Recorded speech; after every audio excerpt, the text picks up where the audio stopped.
Erica. I'm going to be the student midwife doing your assessment today. I'm just going to have to touch your head, palpate your lymph nodes, check a couple of your pulses in your arms, your legs, and your feet, if that's okay.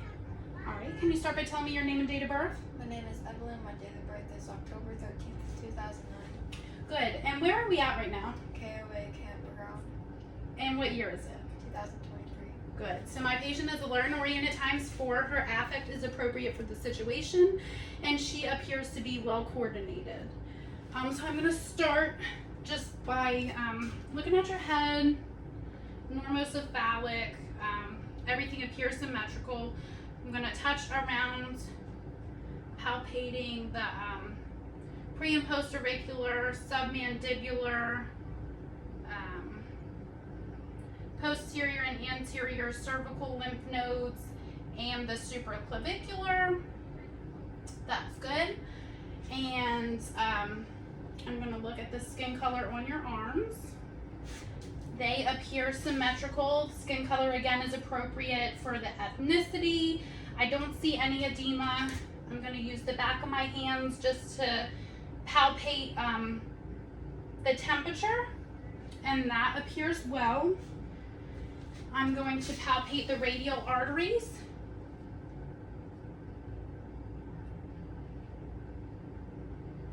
Good, those are symmetrical, +2 normal pulses there.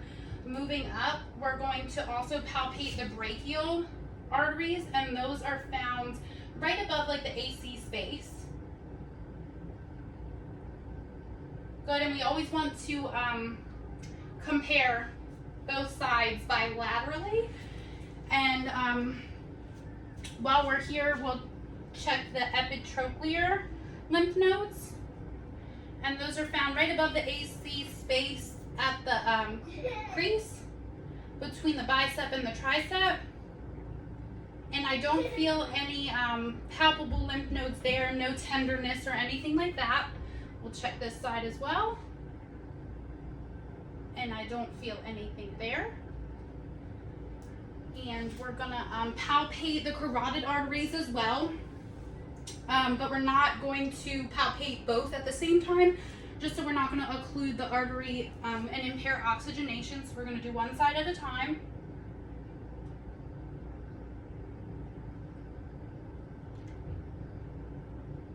And those are +2 pulses there. And then I'm just going to listen.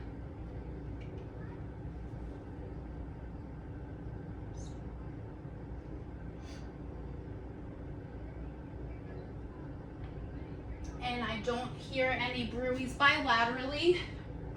Would you mind laying down? I would have my patient lay down probably with a pillow. Okay, that's fine. Lay down. On my stomach. On your back, please. Thank you. We would have them keep their head up at a 30-degree angle, and I just want you to look away from me. And I don't see any visible jugular vein distension, but if I did, I would use a ruler and measure from the pulsation at a 90-degree angle to the sternal angle to measure the jugular vein distension. So you can sit up. Jugular vein distension isn't really seen prominently if you're sitting up unless it's like a severe issue. So nothing to worry about there, okay? So moving down, we would palpate the femoral artery about midway between the symphysis pubis and the superior anterior iliac spine. I'm not going to have her take her pants off or touch her. And we would also palpate in this groin area for the inguinal lymph nodes.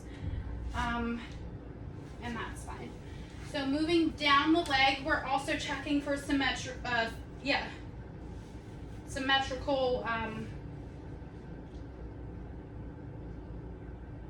extremities. I don't see any edema. I'm once again going to use the back of my hands to palpate the temperature, and they're warm bilaterally.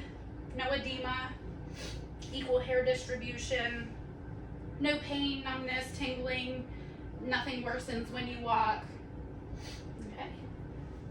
And then is it okay if I take your socks off? Okay.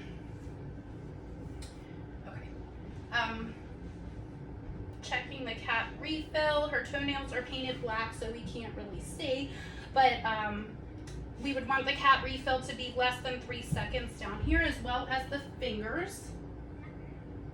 And let me check this out. Thank you.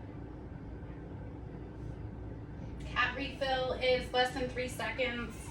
I don't see any clubbing in the fingernails, nothing in the toenails, so I think her oxygenation status is pretty well. We're gonna palpate the dorsalis pedal pulses. Also, again, comparing both sides, and that's a +2.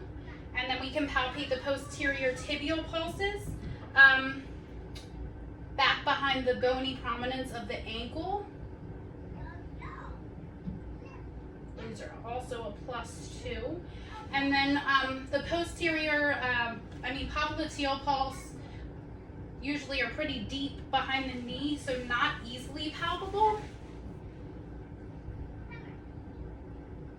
And then if we're having trouble palpating those pulses, we could always have our patient lay down on their stomach and lift a leg up over our shoulders to be able to palpate those a little easier. So overall, my patient appears to be well. Her skin color is appropriate. I don't see any cyanosis. Her perfusion appears to be well. There's no edema, no coolness in her lower extremities. Do you have any questions? No. All right, well, thank you very much.